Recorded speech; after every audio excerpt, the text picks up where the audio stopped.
घडणार आहे की स्वतः मंत्री महोदय लेखकांशी संवाद साधण्यासाठी रेल्वेमधून प्रवास करत या साहित्य यात्रेमध्ये सहभागी होऊन साहित्य संमेलनाला येणार आहे। तर मी नामदार उदयजी सामंत यांना विनंती करतो की त्यांनी आपलं मनोगत व्यक्त करावं। नामदार उदयजी सामंत।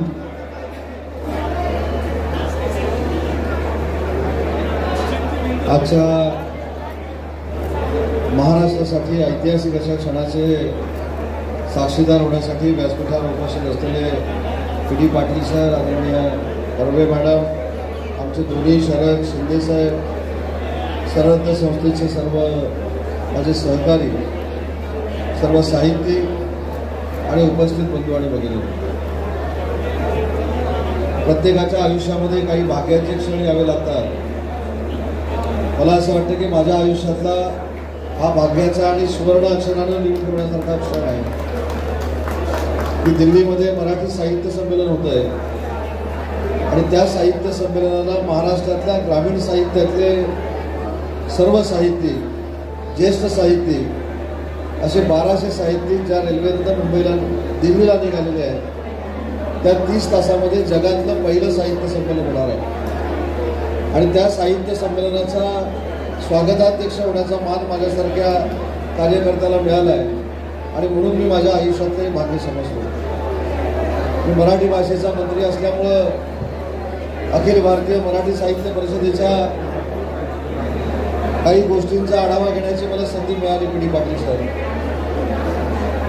तो आढावा घेतल्यानंतर तुम्हाला देखील मी मनापासून धन्यवाद देतो की एखादी शैक्षणिक संस्था फक्त फी घ्यायचं काम करत नाही तर माझ्या महाराष्ट्राच्या मराठी भाषेला देखील ताकद देण्याचं काम पी.डी. पाटील सर तुम्ही केलं आहे, त्याबद्दल शासनाच्या वतीनं तुम्हाला देखील मनापासून धन्यवाद देतो। आणि आजच्या या रेल्वेमधल्या साहित्य संमेलनाच्या निमित्तानं अजून 2 महत्त्वाच्या काही आनंदाच्या गोष्टी मी आपल्याला सांगतो की 5 दिवसापूर्वी मी दिल्लीला JNU युनिव्हर्सिटीमध्ये गेलो होतो आणि 27 तारखेला मराठी भाषा गौरव दिन आहे आणि मराठी भाषा गौरव दिनाच्या निमित्तानं JNU मध्ये कुसुमाग्रजांच्या नावानं मराठी अध्यासन केंद्र करण्याचा निर्णय हा JNUच्या कौन्सिलनं घेतलेला आहे। मला असं वाटतं की हा मराठीचा तर मान आहेच, परंतु महाराष्ट्रामध्ये मराठी बोलणाऱ्या प्रत्येक मराठी माणसाचा देखील मान आहे की जवाहरलाल नेहरू युनिव्हर्सिटीमध्ये जी अनेक वर्षानुवर्षाची आपली मागणी होती की त्या ठिकाणी मराठीचं अध्यासन केंद्र असलं पाहिजे, ते अध्यासन केंद्र आपण सुरू करतोय। आजच्या या रेल्वेच्या पूर्ण प्रवासात या रेल्वेचं नाव हे महादजी शिंदे एक्सप्रेस असं ठरलेलं आहे आणि महादजी शिंदेच्या नावानं पहिला पुरस्कार जो मिळाला ते राज्याचे उपमुख्यमंत्री एकनाथ शिंदे साहेबांना मिळाला। तो कशासाठी योग्य आहे याचं एक मूर्तिमंत उदाहरण मी आपल्याला देतो। मी ज्यावेळी JNU मध्ये गेलो होतो तेव्हा तिथल्या कुलगुरूंनी मला असं सांगितलं की राज्याचे मुख्यमंत्री एकनाथ शिंदे साहेब असताना छत्रपती शिवाजी महाराजांच्या नावानं अध्यासन केंद्र आणि MA मराठी कोर्स सुरू करण्यासाठी 10 कोटी रुपये मागच्या सरकारनं एकनाथ शिंदे साहेबांनी त्या JNU मध्ये देऊन ठेवलेत। काही शेवटी योगायोग लागतं, भाग्य लागतं, तो देखील कोर्स सुरू करण्याचं भाग्य माझ्या नशिबी आलं आणि 27 तारखेला तो देखील MA कोर्स आम्ही JNU मध्ये सुरू करतो। त्याच्या पुढे जाऊन अजून एक घटना आम्ही तिथे पाहिली आणि बघितली तर JNU मध्ये छत्रपती शिवाजी महाराजांचा अश्वरूढ पुतळा उभं करण्याचं काम महाराष्ट्र शासन भविष्याच्या कालावधीमध्ये करणार आहे आणि त्याच्यासाठी जागा देखील युनिव्हर्सिटीनं द्यायचं मान्य केलेलं आहे। आणि म्हणून या मराठी साहित्य संमेलनाच्या निमित्तानं अनेक चांगल्या गोष्टी दिल्लीमध्ये घडत आहेत। दिल्लीच्या तख्तावर होणारं हे मराठी साहित्य संमेलन आहे। मी विशेषतः स्वागताध्यक्ष शरद पवार साहेबांना धन्यवाद देईन। खरं तर तिकडे पण शरद आहे, तिकडे पण 2 शरद आहेत, त्यांना देखील धन्यवाद देईन। विशेषतः सरहदचे आमचे नहारजी आहेत त्यांना देखील मनापासून धन्यवाद देईन की अतिशय चांगल्या पद्धतीनं हे मराठी साहित्य संमेलन हे दिल्लीमध्ये करण्याचा निर्णय त्या सगळ्या मंडळींनी घेतला आणि शेवटी साहित्यिकांच्या मागे उभं राहायचं म्हणजे मराठी भाषेच्या मागे उभं राहायचं आणि मराठी भाषेच्या मागं उभं राहायचं म्हणजेच मराठी माणसाच्या मागं उभं राहायचं आणि मराठी माणसाच्या मागं उभं राहायचं म्हणजेच आपल्या महाराष्ट्राच्या मागं उभं राहायचं ही भूमिका आपल्या सरकारची आहे. आज आपण छत्रपती शिवाजी महाराजांना वंदन करून या कार्यक्रमाची सुरुवात केली.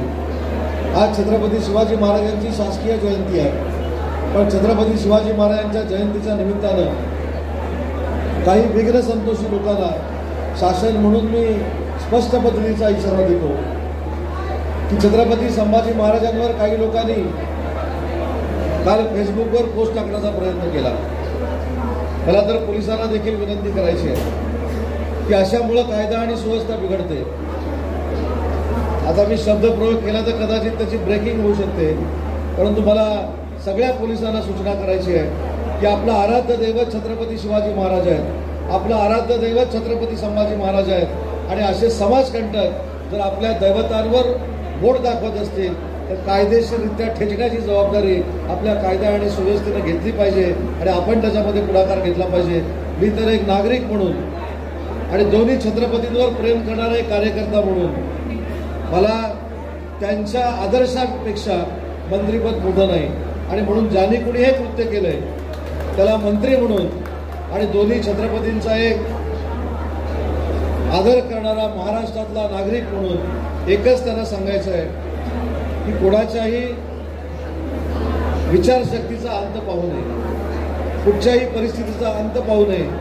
कारण तुम्ही ज्यावेळी छत्रपती शिवाजी महाराजांवर काहीतरी लिहिता, तुम्ही ज्यावेळी छत्रपती संभाजी महाराजांवर काहीतरी लिहिता याचा अर्थ तुम्ही महाराष्ट्र विरोधी आहात, तुम्ही देश विरोधी आहात. अशा लोकांवर देशद्रोहाचे खटले पोलिसांनी भरले पाहिजे अशा पद्धतीची माझी स्पष्ट सूचना माझा विनंती आहे. आणि असे प्रकार वारंवार जर घडायला लागले तर मराठी माणूस देखील, महाराष्ट्रातला माणूस देखील पेटून उठून तुमचा बंदोबस्त करेल हा देखील या कार्यक्रमाच्या निमित्तानं मी स्पष्ट पद्धतीने इशारा देतो.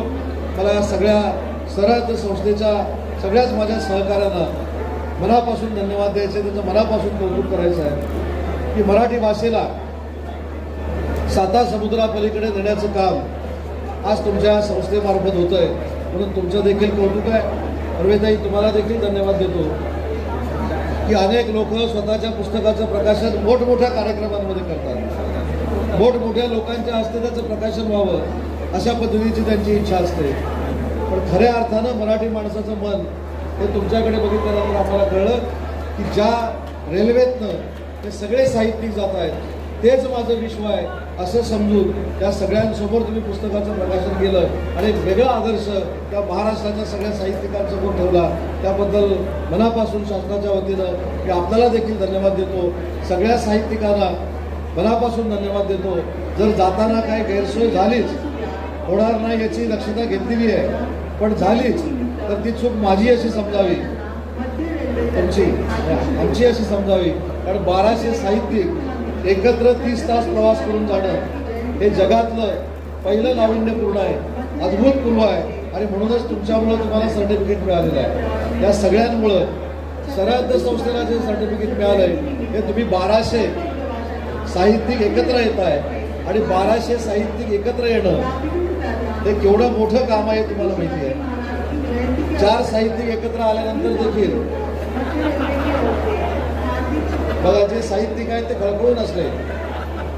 मला त्याच्याबद्दल काही बोलायचं नव्हतं, तुमच्या जे मनात आहे ते माझ्या मनात नाही, पण 4 साहित्यिक एकत्र आल्यानंतर चांगलं ऐकायला जसं मिळतं तसे चांगले वाद देखील बघायला मिळतात. पण वाद हे देखील जिवंतपणाचं लक्षण आहे. एक भाग्य आहे आपलं, अखिल भारतीय साहित्य संमेलनाच्या वतीनं कुठंच साहित्यिकांमध्ये वाद झाले नाही, भविष्यामध्ये होणार नाही त्याची आम्ही दक्षता घेऊ.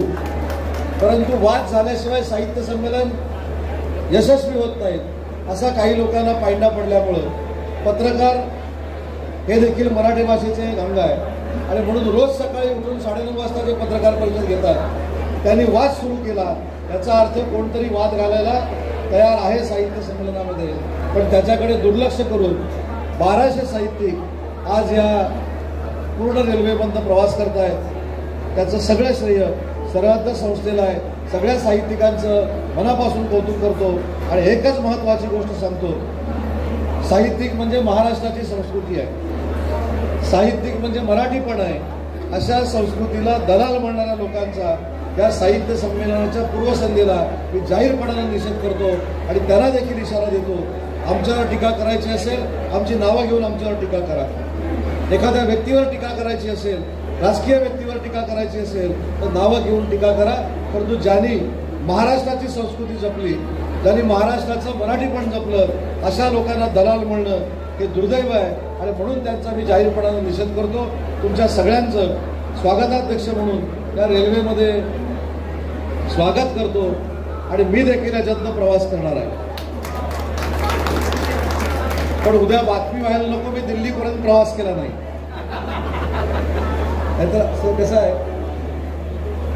प्रवास करणार आहे म्हणजे काही लोकांचा गैरसमज ना सगळ्यांना माहिती असतं मी कुठून कुठपर्यंत प्रवास करणार आहे. पण उद्या परत सकाळच्या पत्रकार परिषदेमध्ये असं व्हायचं की उदय सामंतनं सांगितलं की दिल्लीपर्यंत प्रवास करतो आणि मध्येच कुठेतरी उतरला तर मी नक्की प्रवास करणार आहे, अगदी प्रत्येकाला भेटणार आहे आणि प्रत्येकाला भेटून माझं समाधान झालं की मग मी रेल्वेतनं उतरणार आहे. त्याच्यामुळे तुम्हाला चिंता करण्याची काही आवश्यकता नाही.